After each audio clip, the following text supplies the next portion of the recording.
2. K. Kahuna Pule. The priest. I have forgotten many things about my sun-filled days as a child in Honolulu.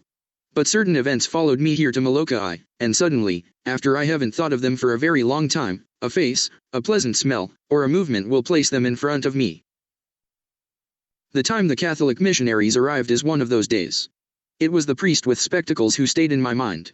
Something about his bewildered look and the way he pushed his glasses up on his nose made him stand out from all the others. It was a carefree sunny day and I was riding horseback with Kameka. "Hurry, Pia," he called. "A ship is coming in." He turned his horse Makai toward the sea. I dug my heels into Maui's side and he picked up speed. Pele galloped ahead with Kameka on her back. She turned as she neared the sea, and Maui followed. We galloped over wet sand, racing toward Honolulu's harbor. I had almost caught up to Kameka when I had to slow down. A crowd had gathered at the wharf. Vendors sold oranges and pineapples, flower garlands and woven hats. Horse traders and businessmen called out for buyers. Everyone was eager to earn a little silver. Kameka found a spot in the shade of a tree, and we watched from our horses. The sailing ship, the R.W. Wood, was from Europe. Kameka had sailor friends on this vessel and sometimes he helped them unload cargo. Something good was sure to arrive, perhaps tools and colorful dry goods for the marketplace, or machines for the sugar mills, or books and slates for our schools. And pleasure seekers who would pay money for tours around our islands. Children and grown ups crowded close to get a good look at the new arrivals. You should have seen how we always stared at foreigners with their formal habits and pale color. We imagined what their lands were like by seeing how they were dressed. And we begged them for stories of castles and cowboys. Soon the ship came close enough for us to see who was on board. We could tell from their garments that they were missionaries. "Catholics," said Kameka.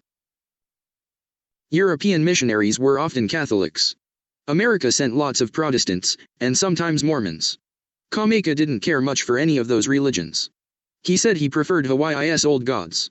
But truthfully, no one really believed in them anymore, not since long ago, when one of our kings broke a taboo eating with women. Something terrible could have happened to him.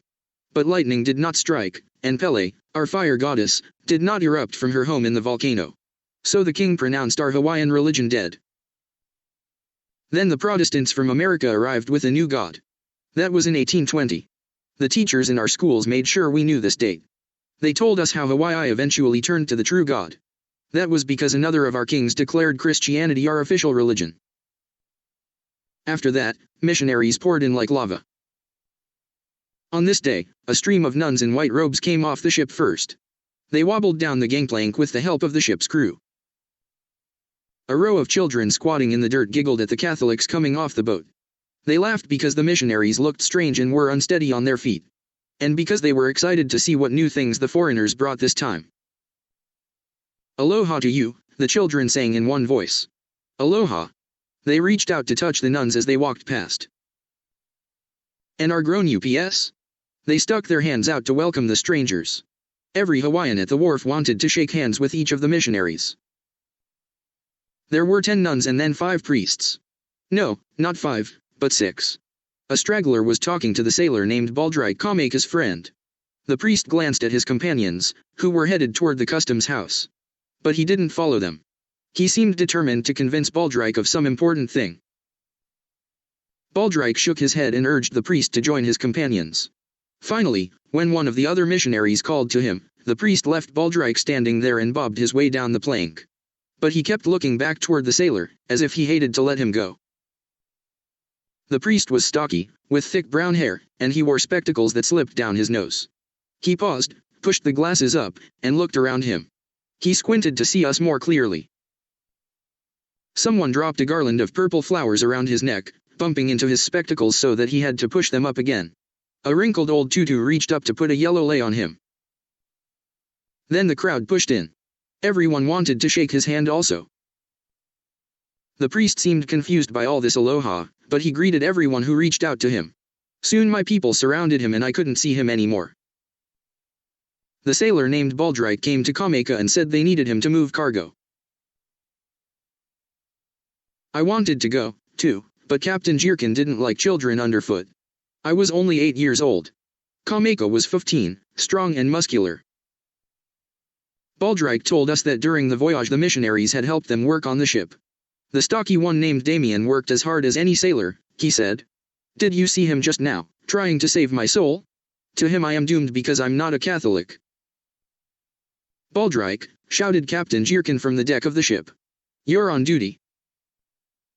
Kameka and Baldric left me there. So I turned Maui and followed the crowd that walked alongside the new missionaries.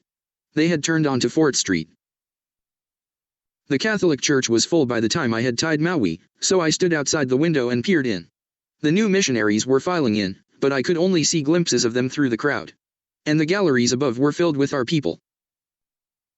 The Catholic religion was so powerful that even outside I could feel it all around me. I felt the warmth of candles and the thick smell of incense. A hymn spilled out the window. I could not understand the Latin words, but still I could hear the joy in it. I wondered what islands the missionaries would move to. I knew that my Protestant teachers would be sure to warn me about them. They taught us that Catholics were idolaters because they worshipped images of Jesus and the Virgin Mother. It was hard not to enjoy the beauties inside the Catholic Church. To me, it seemed a happier church than the Church of the Protestants. The Catholics seemed to smile more and their buildings were filled with color. And what Hawaiian doesn't like color? But the service was in Latin. Who wants to listen to words they can't understand? I turned and headed toward the harbor. I knew that these missionaries would scatter to various islands, and I would probably never see any one of those priests again.